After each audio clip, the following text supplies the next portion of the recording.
Alrighty, Democrats gain in the generic ballot amid talk of socialism. The government comes after religious Americans again, and the media demonstrate how they drive Americans to the right. We are live in Dallas. I'm Ben Shapiro. This is The Ben Shapiro Show.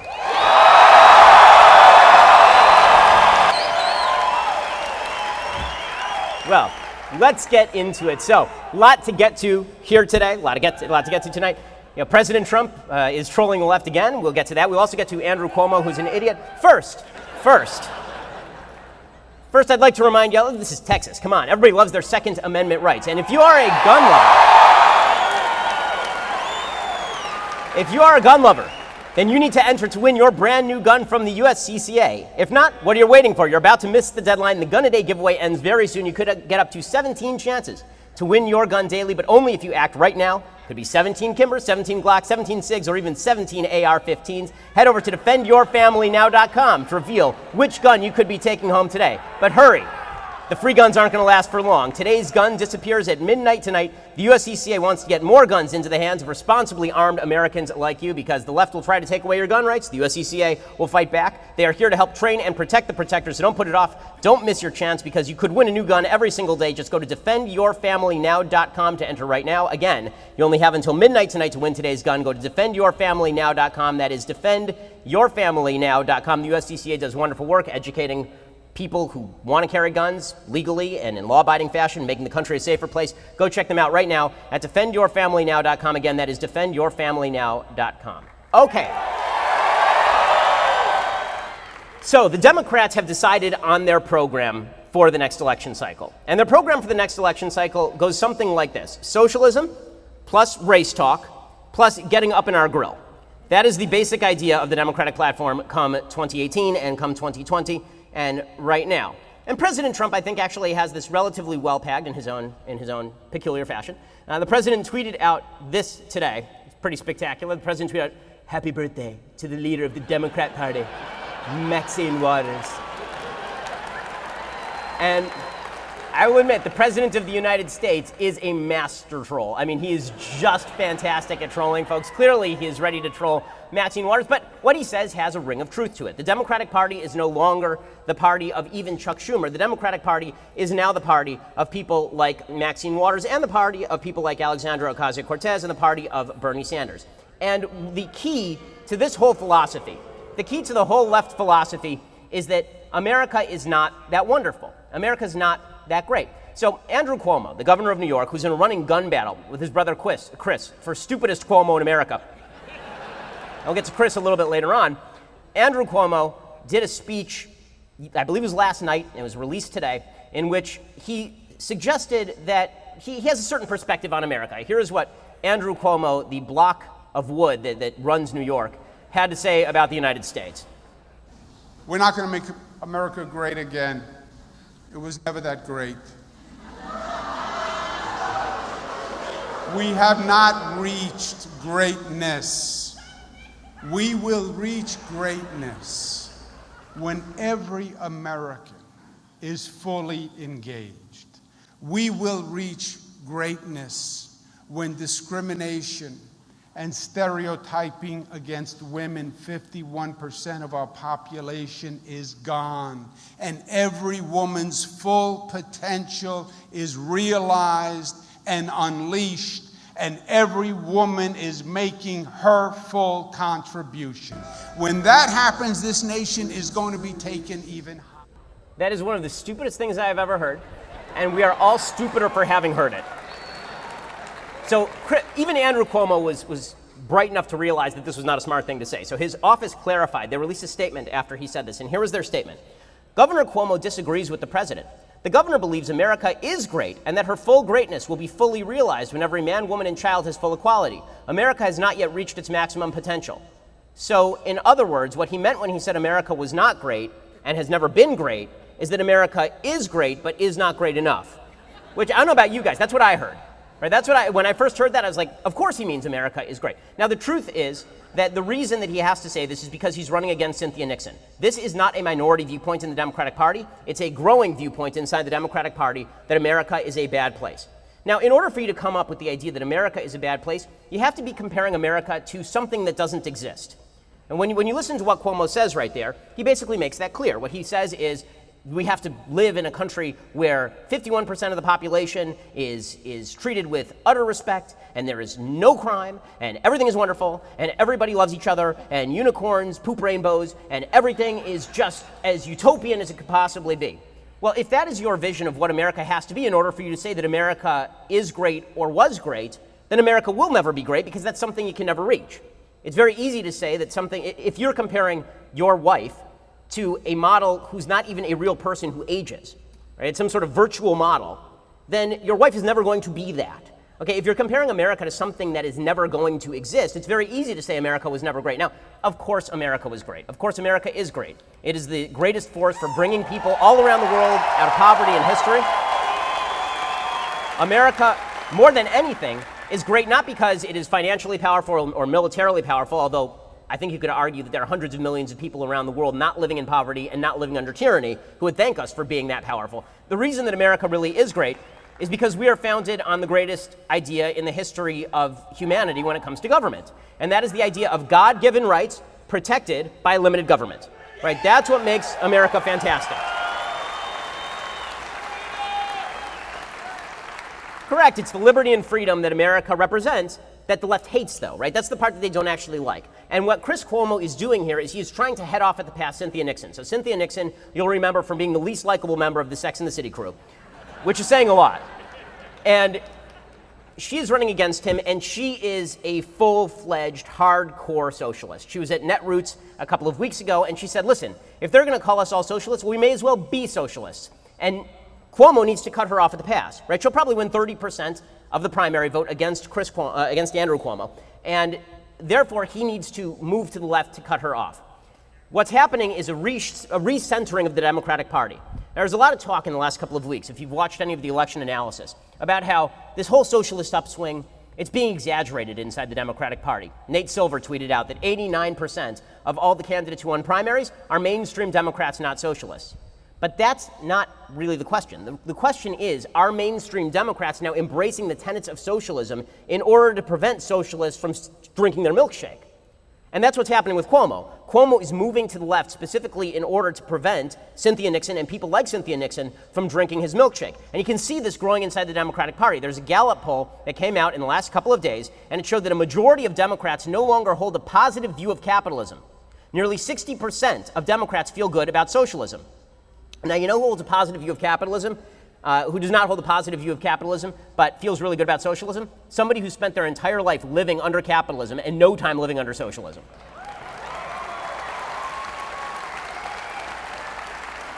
Now, in a second, we're going to talk about what the left says about socialism and why it's actually not only incorrect, it is factually it's just a lie. What they say about socialism, what they believe socialism is what socialism is not. When you hear folks on the left say Norway is a socialist country, Norway is not a socialist country. Norway is a capitalist country with some socialist welfare state policies. The economy of Norway is run as a capitalist entity. Even the state-owned enterprises are run in profit-seeking fashion.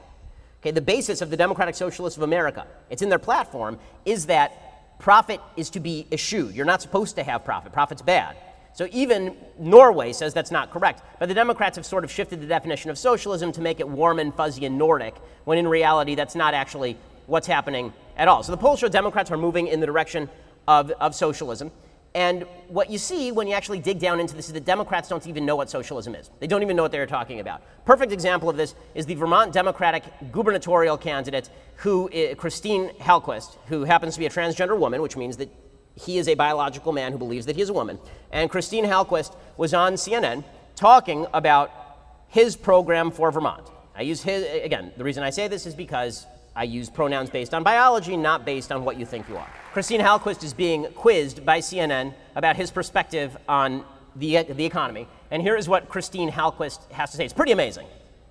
More Democrats viewed socialism favorably than capitalism. But when faced with a choice between the two, it does sound like you look more favorably, again, the labels you have an issue with, on the ideas behind socialism.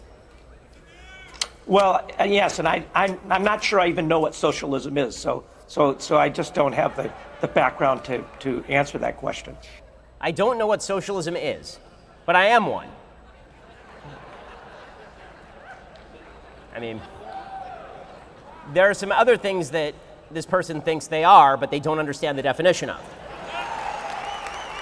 If you can't describe socialism, then you are not a socialist. I think that is fair to say. And if you are living in Vermont, it's easy to get away with this sort of thing because you are living in Vermont. It is not quite as easy to get away with this sort of thing when you're living in Cuba or Venezuela, which are significantly more socialist in terms of eschewing the profit motive and nationalizing all resources than is Vermont. But this is indicative of the left's embrace of the language of the hard left without actually embracing anything remotely resembling the actual concepts that they say they are embracing. Right? It's a lie that is being told. And of course, the chief purveyor of this lie, the new ideological thought leader of the Democratic Party, shockingly enough, is of course Bernie Sanders. So Bernie Sanders has become the font of wisdom in the Democratic Party, which is a pretty incredible rise from a guy who was kicked out of a commune for not doing work back in the 1970s. When you imagine a guy who had to run as an independent because the Democrats didn't even want him on their team, really, and now he is the leader of the Democratic Party, it shows how radical the Democrats have become. I'm going to show you some tape of our good friend Bernie Sanders in just a second, but first, let's talk about your sleep quality. So you're not getting enough sleep. We all know it. You're not getting enough sleep. And that is why you need to try out Helix Sleep. Helix Sleep has built a sleep quiz. Indeed. It takes 2 minutes to complete that sleep quiz, and they use the answers to match your body type and sleep preferences to that perfect mattress, whether you are a side sleeper, hot sleeper, whether you like a plush or firm bed. With Helix, there is no more guessing or confusion. All you have to do is go to helixsleep.com/Ben. You take that 2-minute sleep quiz, and they will match you to a mattress that will give you the best sleep of your life. For couples, Helix can even split that mattress down the middle, providing individual support needs and feel preferences for each side. They even have a 10-year warranty, and you get to try it out for 100 nights risk-free. So what are you waiting for? Go on your phone right now and go get a Helix Sleep mattress right now. You get $125 off. Right. We love our discounts. Right now, Helix is offering up to $125 off all mattress orders. Again, that's $125 off at helixsleep.com/Ben. That is helixsleep.com/Ben for $125 off. It's a great mattress. Everybody loves Helix Sleep. Come on. So go check it out right now. Okay, so Bernie Sanders is the ideological thought leader of the Democratic Party. He is the wise man upon the mountain who sits there conveying his genius to the rest of the American public. And he was...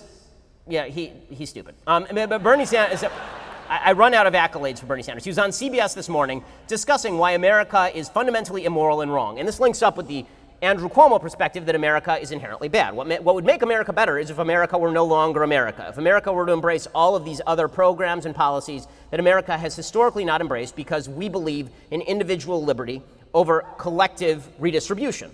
Right? That's the basic idea.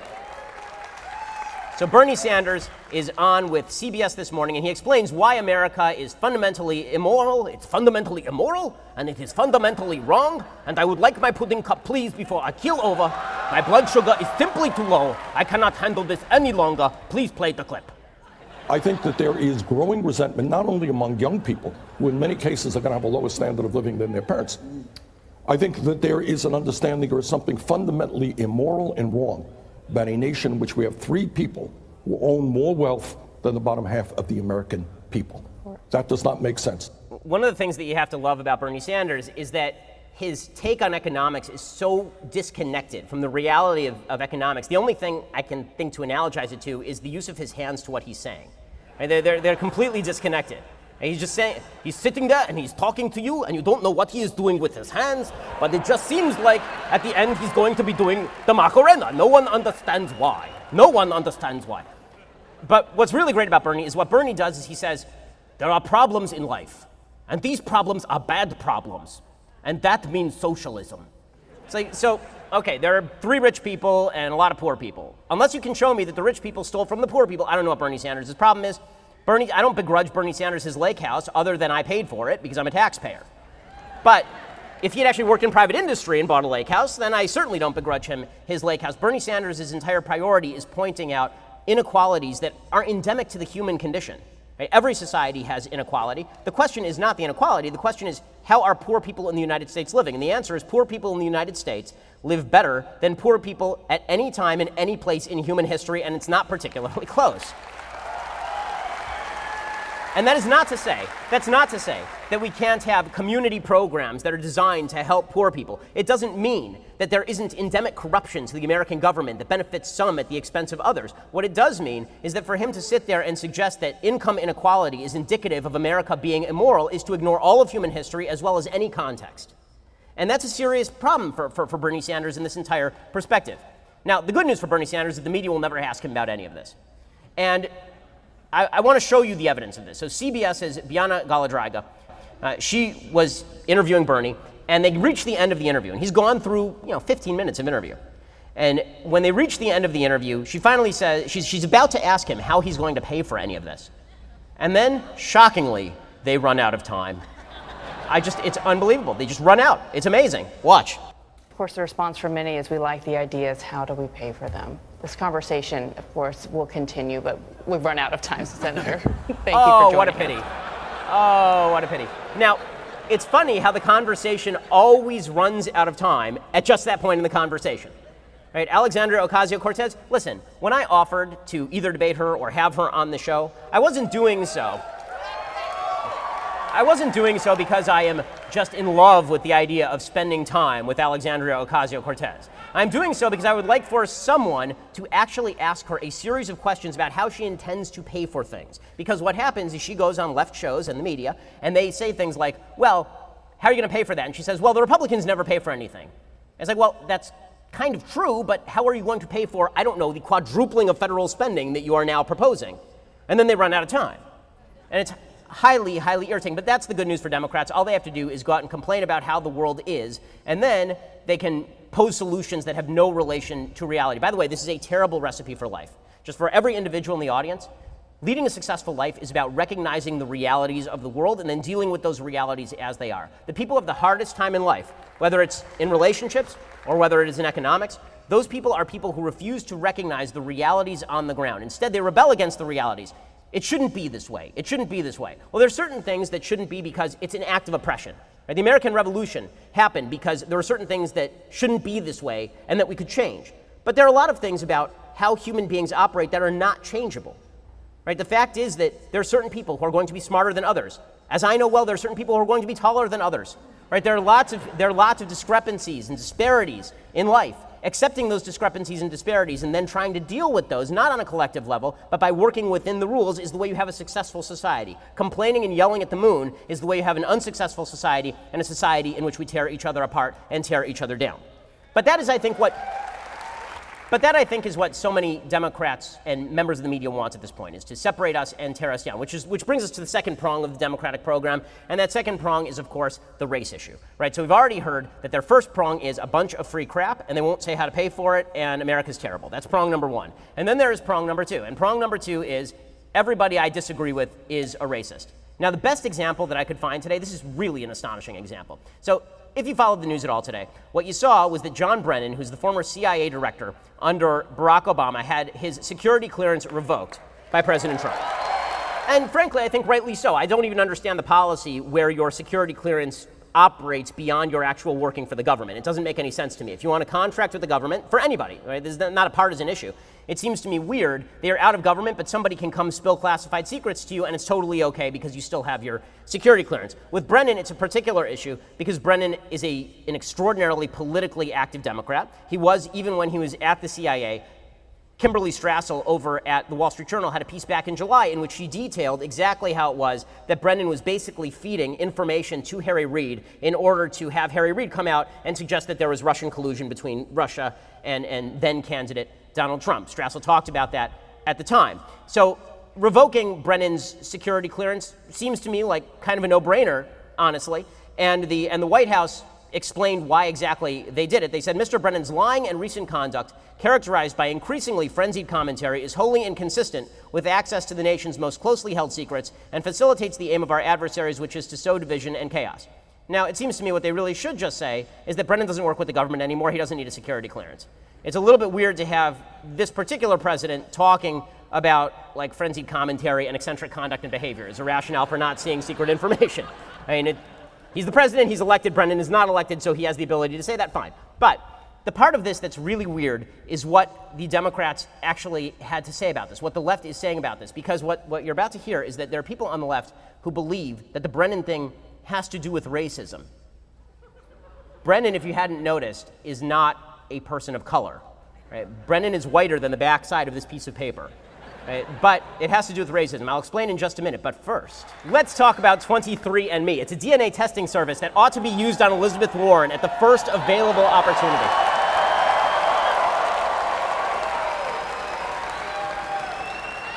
Not without her permission, of course. We wouldn't want anything like that. But she should take a 23andMe ancestry quiz, because I think that she owes it to herself, really, not even to us, to herself, to know about her Cherokee roots, where those high cheekbones came from. The 23andMe Health and Ancestry Service includes reports on how DNA can influence your weight, sleep quality, caffeine intake, sense of taste, whether you're likely to be lactose intolerant, as more and more. It's very easy to do. All you have to do is spit into a tube provided in that 23andMe kit, and then mail that saliva back to the lab to be analyzed, and then give you all sorts of information about yourself, including your ancestry. So if you ever decide to apply for a professorship at Harvard Law School under some minority guise, I'm just speculating here, then it would be good to have this sort of information lying around. Okay, order your 23andMe Health and Ancestry Service Kit right now at 23andme.com/Shapiro. It really is a lot of fun. I've tried it myself. Go check it out. 23andme.com/Shapiro. That's 23andme.com/Shapiro. Go check it out right now. So what is so racist about the firing or the removal of security clearance from John Brennan? No one knows, but the Huffington Post knows. So this is what the Huffington Post says. So it wasn't just John Brennan. The White House is now talking about removing security clearances from a lot of people. A lot of people. They're talking about removing it from James Clapper and James Comey, who doesn't even have a security clearance anymore, Michael Hayden, who doesn't have a security clearance anymore, Sally Yates, Susan Rice, Andrew McCabe, Peter Strzok, Lisa Page, and Bruce Orr. All those people they want to remove security clearances from. Sounds fine to me. Now, is it good politics to remove it from people who criticize you? It's not smart politics, but it would be good if we just had a blanket rule, again, that if you're not employed with the government, your security clearance goes away, and that's the end of the story. But here is how the Huffington Post plays this. And I kid you not. This is their lead headline over at the Huffington Post. Criticized for racism, Trump goes after black former national security advisor. Who are we talking about? Susan Rice. So I just named to you, let's see, we can count. 1, 2, 3, 4, 5, 6, 7, 8, 9, 10 people. One of those people is black. They pick out the one person who's black he's talking about, and they say that the entire thing is racist. This is how far the left is willing to stretch in order to accuse the president of racism. This, of course, is why they are so overjoyed about Omarosa Manigault, who suddenly is earning a strange new respect from the left. Right? The lady that they called a liar and whatever the female version of an Uncle Tom is, now she has earned strange new respect from the left. I mean this seriously. There's an article in the Chicago Tribune today. It's a column. It is by a woman named Darlene Glanton. And here is the column. Title: Omarosa may have earned back her black card. See, but guys, that's not racist. That's not racist to say Sherman. That's not racist. It's racist to take away John Brennan's security clearance. That's racism. That's true, vicious, Bull Connor racism. But saying that Omarosa Manigault just got back her black card because she criticized Trump, that's not racism at all. That's just spicy talk, right? So, I mean, the reason I say that is because literally this was the argument that was made a week and a half ago about Sarah Jeong over at the New York Times. They said that that's just how people of color talk about white people, and you have to understand that's not racism. It's just how people talk, right? I mean, it's just kind of spicy talk that you use. In any case, here is the column. Come on, African Americans, have a heart. Omarosa Manigault Newman desperately wants her black card back. I think we ought to consider giving it to her. Look, I know we can't take this exclusive membership card awarded to every black person at birth for granted. It takes a lot to get it taken away, and it's only fitting that black people have to jump through a lot of hoops to get it back. Maybe Omarosa deserves a second chance. Omarosa's card was put in jeopardy when she sashayed onto the stage at a Donald Trump campaign rally in Ohio 2 years ago and criticized Barack Obama for trying to sell us hope. African Americans collectively snatched her card away when she took a job in Trump's White House. Is this how it works? I'm pretty sure not. I'm like, where is there an actual card? Is there a crew of people who go to your house? Do they remove the card from you? Do they revoke it over the phone like a credit card? Does it go to a credit agency? If you're really good at being black, do you get like a black card? Or like a platinum black card if you're really extraordinary? According to this columnist, Now that Omarosa is promoting a new tell-all book, she's practically on her knees begging for black people's forgiveness, and she has come bearing gifts. Okay, so now she's criticizing Trump, this means she's legitimately black again, so this column concludes, she's given African Americans yet another example of what happens every time one of us tries to give Trump a chance. She has forced Trump to reveal on Twitter his downright disdain for African American women. She has challenged black people not only to think smart, but act smart, especially in these troubled times. Black card or not, Omarosa is still one of ours. She has nowhere else to go. So, nothing but tolerance from the left, but don't worry. They are out there fighting President Trump's vicious, brutal racism. I also appreciate that everything about Omarosa, like Trump criticizing Omarosa, is now racist. When they were criticizing her as a sociopath and a liar 5 minutes ago, then it wasn't racist. But now Trump is a racist. So Seth Meyers says that Trump is a racist with a rotted out soul. I mean, this is real comedy styling from Seth Meyers right here. Late night comedians really just showing their comedic chops night in and night out. Here is Seth Meyers making you laugh with your mind, not with your mouth.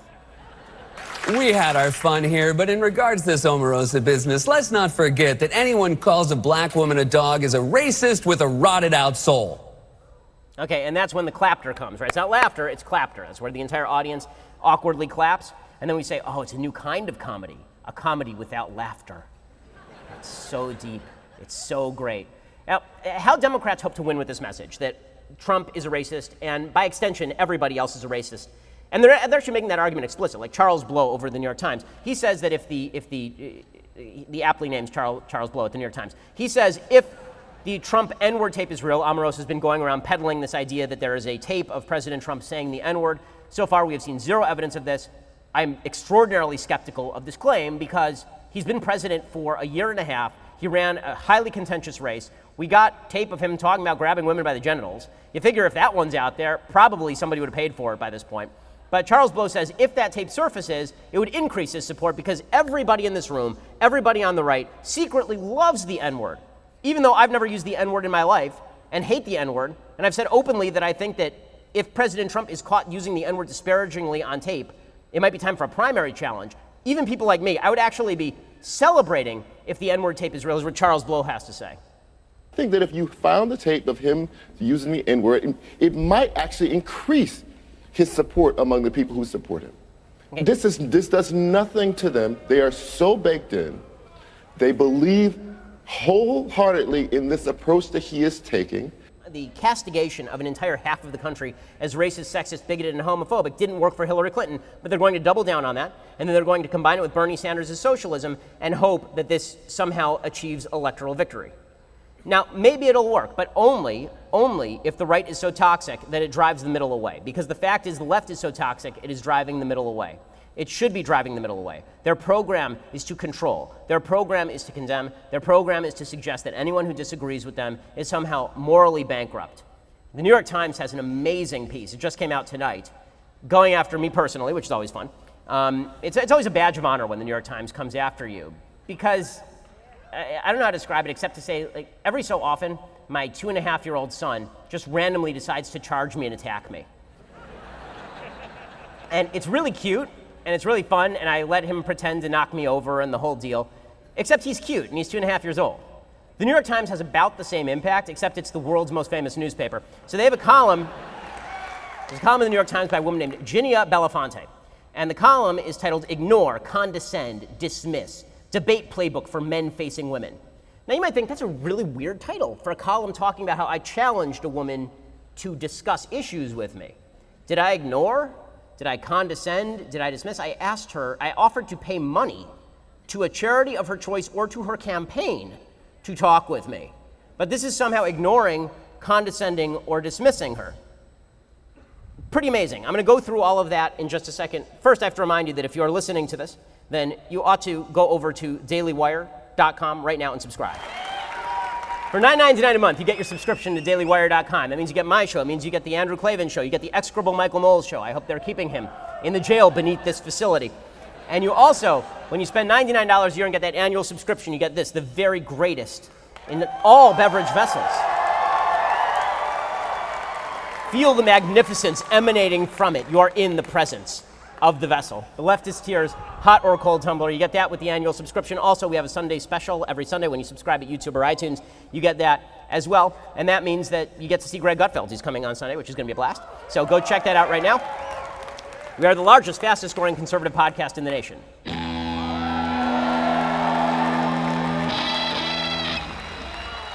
So the New York Times is busily castigating everybody on the right side of the aisle. You have them castigating everybody as racist, and now you're castigated as sexist if you ask a Democrat to talk about issues. So this column in the New York Times says, last week, Ben Shapiro, the right-wing pundit, elicited outrage on his behalf from conservatives when he asked the Democratic congressional candidate Alexandria Ocasio-Cortez to debate him, and said she did not owe a response to unsolicited requests from men with bad intentions. Right? That drew outrage because what? And legitimately, the thing about that response that I found so humorous, when I first saw that pop up on my Twitter feed, I actually started laughing out loud. It is so funny. What's funny about that is that there are about 5 different responses that would have sufficed. She could have just said, nah. Or she could have just said, you know what, you're not running against me, not all that interested, but thanks. She could have done a dozen different ways, but instead she got together with a room of her top advisors and decided to suggest that I was catcalling her by asking for a debate. Now, you may notice, as a charter member of Ben Shapiro and the Texas Jew Boys, I am not well known for my catcalling abilities. I tried it on my wife recently, and it did not go great. And apparently I've just been doing it wrong all these years. If I had just started challenging women on the street to debate, it would have been amazing. When I was in college, I would just stood on a street corner and be like, hey, baby, let's talk some econ. How about we redistribute some of those assets? What do you think? Hey, what in the world? So she suggested that I was catcalling her. And then the New York Times suggests that I was somehow doing something deeply wrong.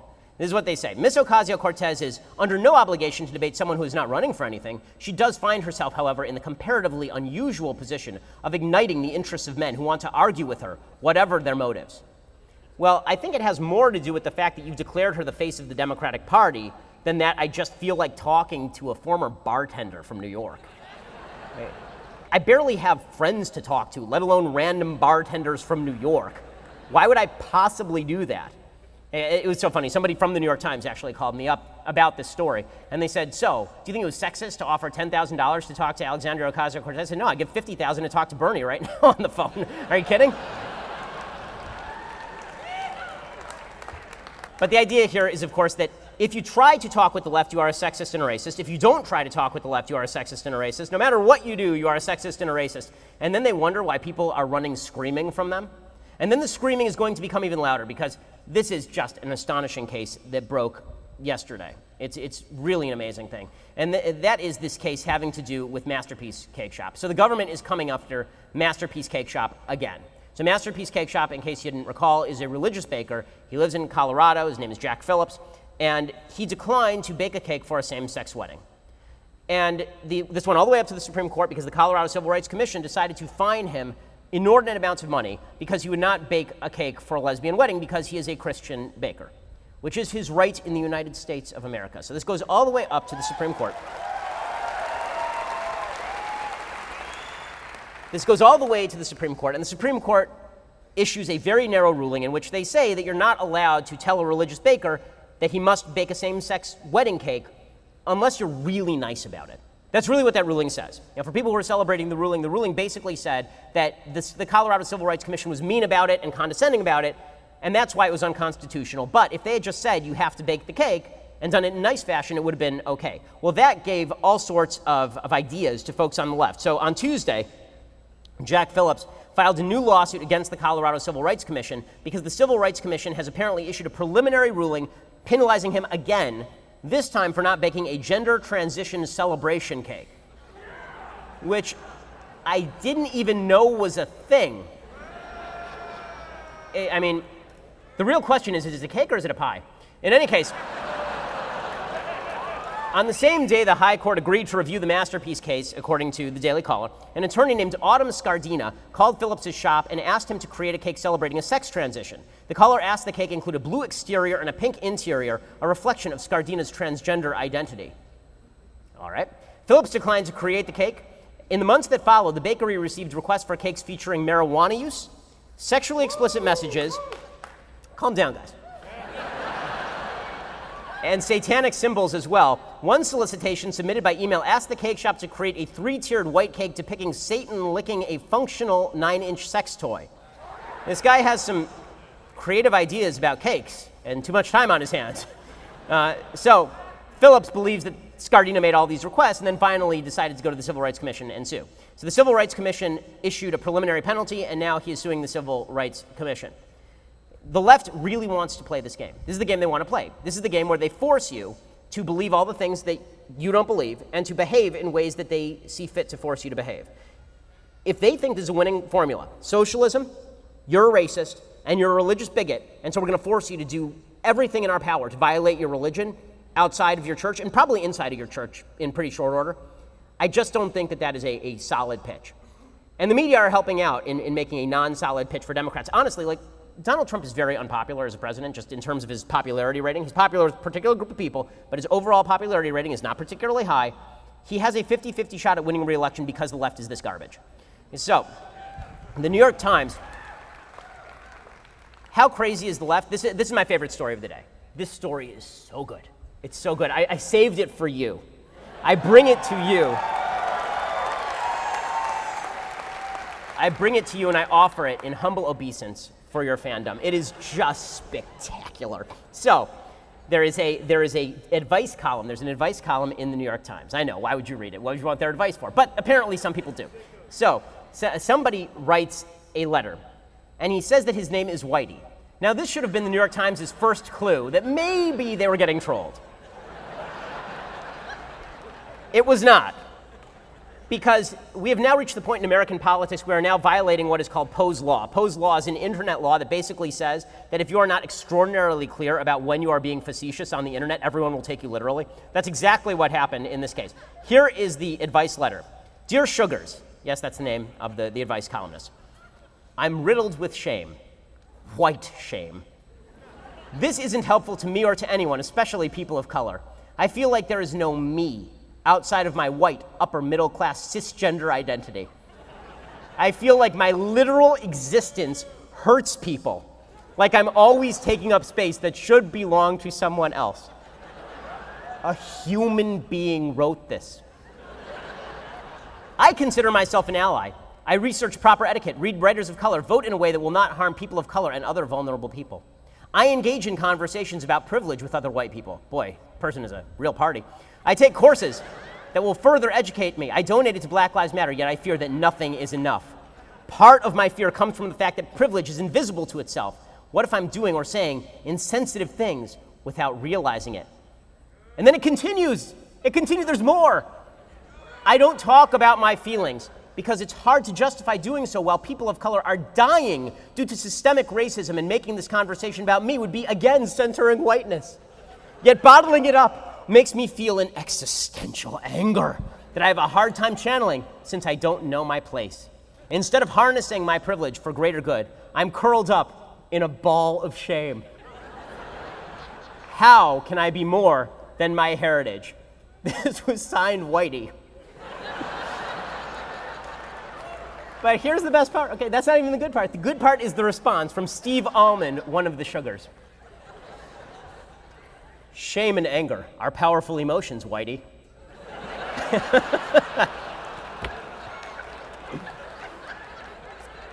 Yeah, let's give these people power over our government. And yet your central struggle is around identity. You write that you don't know your place. In fact, your letter describes your place as a kind of prison cell of privilege. What you really feel is trapped within an identity that marks you inescapably as an oppressor. This feeling is especially acute right now, I suspect, because you're suddenly immersed in a milieu that reflects your privilege back to you. We do live in a culture steeped in white supremacy and class bigotry, as well as patriarchal values. This is the New York Times writing. Okay, so the answer is go kill yourself, basically. Okay, their final solution is that they say that this person should give more money to Black Lives Matter, of course, and then buy an extra subscription to the New York Times, and then read a lot of Ta-Nehisi Coates and that kind of thing. And then that's how you get over your white privilege, and that's how you feel better about yourself, is by reading a bunch of people who tell you that you're a piece of crap and you shouldn't, and you really have no place in the world. That is the best way to do this. Why, oh why, would people resonate to Donald Trump? I can't understand it. It's just a puzzlement. And then the media continue pushing this stuff. So I promised you that we'd do the bookended Cuomos. So we started with Andrew Cuomo, the stupider of the Cuomo brothers. But don't worry, his brother is giving him a run for his money. Chris Cuomo, over on CNN, had this to say. He's, again, driving Trump voters back into the arms of Trump, saying, we treat Trump better than we treat our own children because we let him get away with everything. Chris Cuomo, Block of Wood, Part 2. Why? Because this kind of ugly talk is contagious. It creates a coarseness that leads to unintelligent confrontation. You wouldn't say it at your best. You wouldn't let your kids say it. Why let the president? This is the man charged with the greatest powers in the world over the mightiest nation and the most. Stop the idiot. Okay, so he is. I love that. Donald Trump's deeply immoral. You treat him better than you treat your own children. Flashback. Chris Cuomo, like 48 hours ago. If you're a punk who comes to start trouble in a mask and hurt people, you're not about any virtuous cause. You're just somebody who's going to be held to the standard of doing something wrong. But when someone comes to call out bigots and it gets hot, even physical, are they equally wrong as the bigot they are fighting? I argue no. So within 72 hours, calling Omarosa a dog is bad. Agree. Fair. Okay. Although, as I said yesterday on the show, President Trump legitimately has called half the population of the United States a dog. It's what you look like a dog. You're fired like a dog. Kristen Stewart dumped Robert Pattinson like a dog. Okay. So that is really, really terrible. But encouraging people en masse to wail on other people in the United States and attack cops with bottles, that's kind of okay. It's kind of okay. I don't know what happened when God passed out the brains. He just went right over the Cuomo family. Alrighty, so you know what? I think because I want to get to the Q&A here, let's do some things I like and some things I hate. Let's do this. Things I like. I don't like this. I love this. I savor this. So Jason Kessler is the worst. Jason Kessler is an actual white supremacist. He was the leader of the Unite the Right rally, Part 1, and then Unite the Right, Part 2, The Pathetic Revenge. And he was doing an interview with an actual Nazi in his basement via a phone. The guy's name is Patrick Little. And what happens next is just delicious to the eyes and the ears. Hey, you get out of my room! Hey, sorry, I'm having an issue here. Oh, you got a drunk roommate there? Something like that. Push me like that in my room. I don't want this to stop in my room, Jason. This is my room. Hold on a second. Clean your room. I'm going to assume that's a parent there. I'm not sure. Jason, why are you staying with... You're not staying with an Orthodox Jew, are you? No, it's my father. So what happened, for those who missed it, is that Jason Kessler was literally in his father's basement. And his father came to the door and doesn't like that his son is a Nazi and started yelling at him to stop it in the middle of an interview about Nazism. Also, I'm fairly certain this is the first time in history that anyone has uttered the sentence, "Oh my God, are the Orthodox Jews at the door? Have they come for us?" Historically, that works the reverse way. Okay, time for a couple of things that I hate. Okay, so hatred galore. Let's do this thing. So, the NFL is now initiating male cheerleaders. Are you excited about this? Now, the truth is that male cheerleaders have been a thing for a long time, but they're the guys who actually pick up the girls and like throw them in the air and everything, right? They actually use, their superior upper body strength and masculinity to perform physical feats. That's usually what they do, but that is not what the NFL is doing anymore. The LA Rams and the New Orleans Saints will have male cheerleaders dancing on their squads now for the first time. And it is just spectacular. Various of these dancers have come out and said this is a real change, it's really great. They're going to be doing the same dance moves as the ladies. Now, we have a large audience sitting here right now. Question, Ladies in the audience. Give a shout, because I can't see all of you. Ladies in the audience. Okay, so got a lot of ladies in the audience. When you watch, let's say you watch football, and it so happens there are some attractive men who play football. I hear some enthusiasm for that. Are you more interested in the attractive men who play football, or the men who are performing exactly the same dance moves as the ladies with the pom-poms? Yeah, I'm getting the sense that it's the football. And I know that what is definitely going to pull the NFL out of its ratings spiral is a real feminization of the sport, a real openness to new aspects of gender that we hadn't actually considered before. One day, a young boy might not just aspire to play linebacker for the Dallas Cowboys. A young boy might aspire. Well, I mean, if he wants to make the playoffs, he won't. But in any case.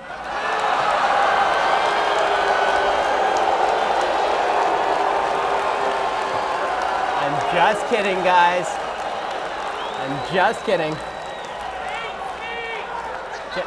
Look, I'll be honest with you. I gotta take the hits where I can get them. I'm a Bears fan. But it's okay. Dak Prescott's a good quarterback. It'll be fine. Everything's good. Okay, so. Plus, he stands up for the anthem, so thumbs up on that one.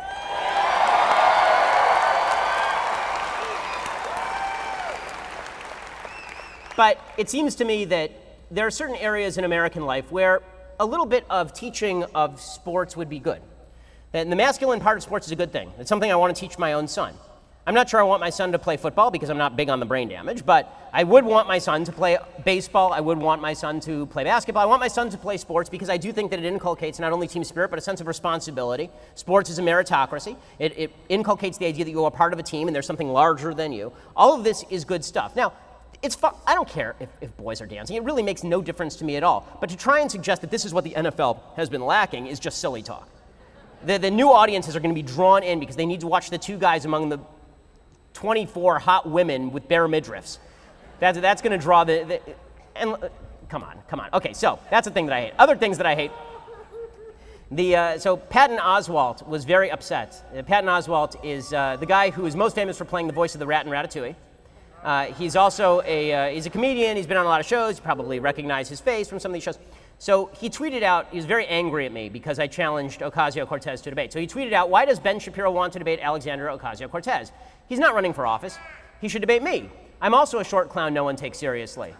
Fair. Okay, so, kind of funny, right? I mean, all right. But the part of this that's weird is that I immediately responded to Patton Oswalt. I said, fine, come on the Sunday special. And suddenly he is gone. Poof. It's magic. So it turns out that as soon as you actually offer someone the ability to talk about the issues, I guess I'm catcalling Patton Oswalt now. If you could really cut that out. Okay, final thing that I hate today. So this one's a little bit spicy. We have a few younger audiences in the crowd, so I'll try to make this PG rated as much as I can. Okay, there's an article from the Daily Mail, and there's another article in Salon today talking about sex robots. Now, this has become a new thing that's been pushed by a lot of members of the media. Sex robots are going to take over the future, which is going to put... Mr. President, calm down out there.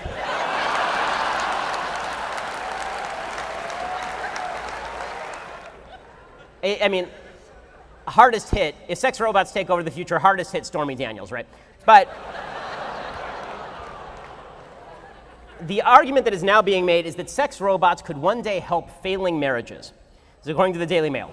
According to an economics professor at the University of British Columbia, and who would you talk to about relationships other than an economics professor? The futuristic droids could improve marriages by making husbands and wives focus more on love and parenting instead of sexual compatibility. In a book called Robot Sex, Social and Ethical Implications, hot seller, Professor Marina Adshade claims the advent of sex robots will change our societal norms around marriage, particularly when it comes to monogamy. She refers to this phenomenon as sex-bot-induced social change, and she says that it'll be just like birth control. She says this availability will give couples greater opportunity to define their own types of marriages. Now, the part of this that's deeply troubling is the idea that the goal of your sex life is solely sexual pleasure. And this, of course, has been a cause on the left for a very, very long time. The idea that you are supposed to separate off relationships and love from sex. You're supposed to separate off sex's role in the creation and bearing of children from actual sexual pleasure. Sexual pleasure is the be-all, end-all. It's the only thing that matters. And so the natural outgrowth of that is if you can have sex with a robot, but you can live with somebody you like, but you don't actually want to have sex with them, that is totally cool. It's a new kind of marriage. One of the things about marriage that marriage is designed to do, marriage is designed to allow you to have sex with a person, presumably of the opposite sex, who you then produce children with, and it's designed to teach you to grow up. Really, that's what marriage is designed to do. It's to teach you to become an adult.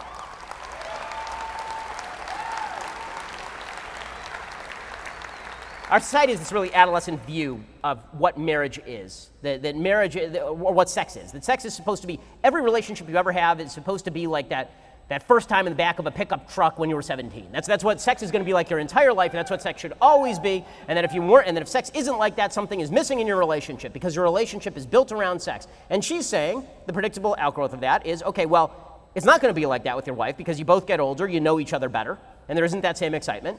And that's true, so why not just shtup a robot? Right? Why not go after Rosie from the Jetsons? And the answer is, first of all, don't harass the help. But second of all,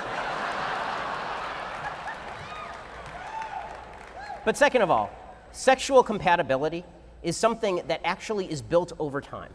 Okay, there is the initial sexual spark, obviously, but sexual compatibility is something that grows and changes within a marriage. And sex becomes not just a form of physical stimulus, it becomes a form of emotional bonding with your spouse. Now, this is why sex within marriage is particularly important for women, because the truth is that women have been disproportionately harmed by the promiscuous sexual mentality of modern society, because women inherently are built evolutionarily to connect emotion with sex in a way that men simply are not. But this is what teaches men to become men, to curb their own behavior, to actually treat women like human beings and not just sex objects. Having sex confined within marriage makes men better men. It makes them better. And if they are treating their spouses badly, if they are treating women badly within marriage because they have an adolescent view of sex, that's because they need to grow up. And I'd like all the dudes in the audience to notice something. Most of the cheers that are happening right now are from the ladies in the audience. Because you know what? It turns out that what ladies actually want is not what Ariana Grande says they want in her music videos. What ladies actually want is to get married and be married to one person and have children for that one person, with that one person, okay, and to form a partnership with that one person and to grow and change and love for their whole life. That is what women are looking for. And if you're a good man, that is what you're looking for too. So the commercialization of sex is merely an outgrowth of prior commercialization, so it's an inevitable thing that eventually we'll get to the point where we're having sex with inanimate objects and then bragging to ourselves about how we've made society a better place. We've made society an infinitely worse place. If you want to have a solid relationship, if you want to have a better life, if you want to be a better person, right, which should be your goal, it should be your telos, your Aristotelian goal in life. It should be your telos in life, to become a better person, to use your reason and not your genitals as your guiding force. Okay, if that is the case, then yes, sex has a wonderful and glorious and fun place within life. But to make it the sole goal of a relationship, or to take it outside of a relationship altogether, is to rob it of its actual importance and meaning.